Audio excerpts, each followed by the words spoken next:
दूसरे बरेली की तशहीरी मुहिम में जुटी सियासी पार्टियां। आज जम्मू में बीजेपी का रोड शो, जबकि national conference leader Omar Abdullah Kulgam में पार्टी कारकुनान से करेंगे खिताब।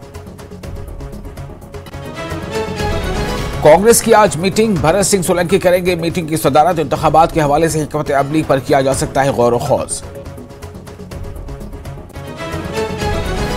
पीडीपी सदर महबूबा मुफ्ती ने की एनसी लीडर चौधरी अकरम के बयान की मजम्मत। कांग्रेस और बीजेपी को दिया था यकसा करार, कहा मरकज में कांग्रेस और जम्मू कश्मीर के लिए पीडीपी अहम।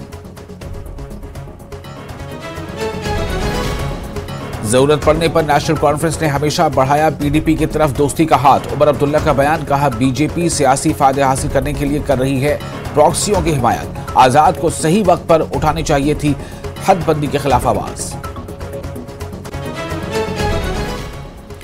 कांग्रेस को इंडिया अलायंस के शराकतदारों से मुकम्मल हिमायत हासिल। वकार रसूलवानी का बयान, कहा लोगों ने दिया है इस बार तब्दीली के लिए वोट। लाल सिंह की जीत का किया दावा, बीजेपी मेंबरान ने नहीं किए कभी अवाम के लिए काम। कहा समाज का हर तबका गमजदा।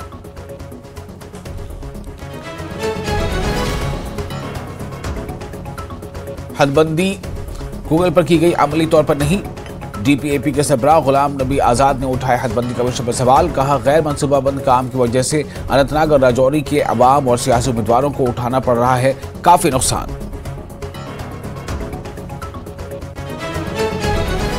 गुलाम नबी आजाद के बयान पर senior BJP leader Kavinder Gupta का रद्द-ए-अमल। कहा हदबंदी कमीशन पर सवालिया निशान लगाया नहीं दुरुस्त। मुस्तकबिल के तनाजुर को मद्देनजर रखते हुए किया है फैसला। दोनों खितों को यकजा करने के लिए बनाई गई अनंतनाग राजौरी सीट।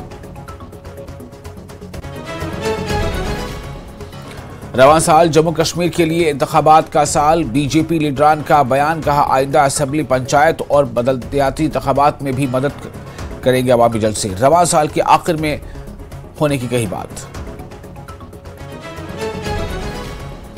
जम्मू के पौनेचिक में कत्ल की गुत्थी को पुलिस ने सुलझाया। शौहर के कत्ल के इल्जाम में बीवी और उसके आशिक को किया गिरफ्तार। लद्दाख के लिए फजाई किराए में बेतहाशा इजाफे से सयाहों के लिए परेशानी का बायस। यूटी आने वाले 70% सयाह करते हैं फजाई खिदमात का इस्तेमाल। कई बैरूनी ममालिक का हवाई किराया लद्दाख से काफी कम। लद्दाख के लिए परवाजों की तादाद भी कम।